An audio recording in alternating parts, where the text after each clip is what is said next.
Je lui ai rien dit. Quand je suis arrivée à la maison, j'ai appelé ma mère, j'ai appelé ma tante, j'ai appelé mon père. Et quand je leur ai dit, tout le monde était paniqué. On se dit, mais qu'est-ce qu'on va faire? On va t'opérer, mais on va t'opérer. Ok, d'accord, c'est ce qu'on va faire. Mais quand on t'opère, c'est pour changer quoi? C'est pour... Qu'est-ce qu'il faut? Parce que mon médecin, il a précisé qu'il ne pouvait pas m'opérer parce que mon sein était trop gros. Ah, il ne peut pas m'opérer, mon sein est trop gros. Donc on a commencé à chercher des solutions. Et en cherchant des solutions,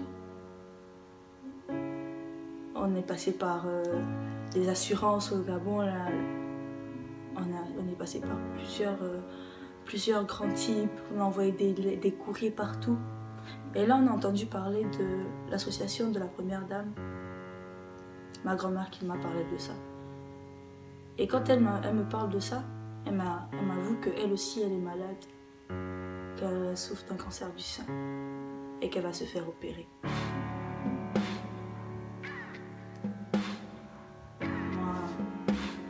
C'était beaucoup d'informations sur le coup. Au lieu de penser à moi d'abord, moi j'étais pas inquiète pour moi, je me suis dit bon, moi je suis jeune, pas grave. Du coup voilà, j'avais ma grand-mère qui était malade. Et je pense que je le vivais encore plus mal. Parce que de savoir que moi je suis malade, quand je souffre, je suis seule à souffrir, mais après il n'y avait pas que la souffrance, donc je m'en sortais quand même. Moralement je me disais mais c'est pas grave, ça va passer, c'est rien, voilà, ça va passer. J'imaginais pas la grandeur de la chose, j'imaginais pas.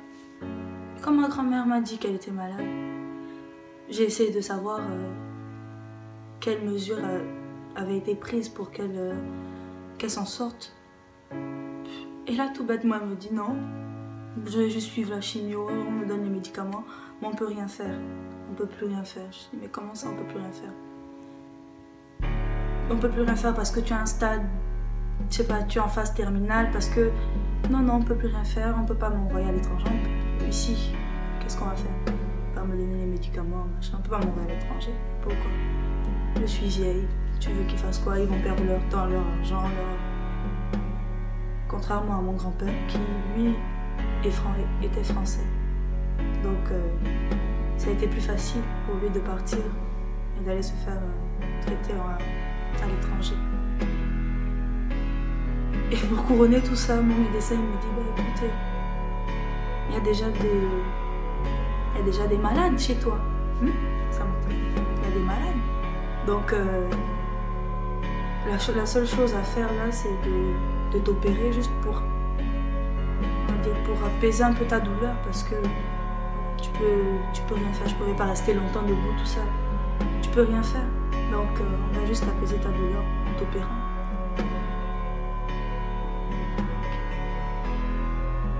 Ok. On va faire ça. Tu devrais m'accepter comme je suis.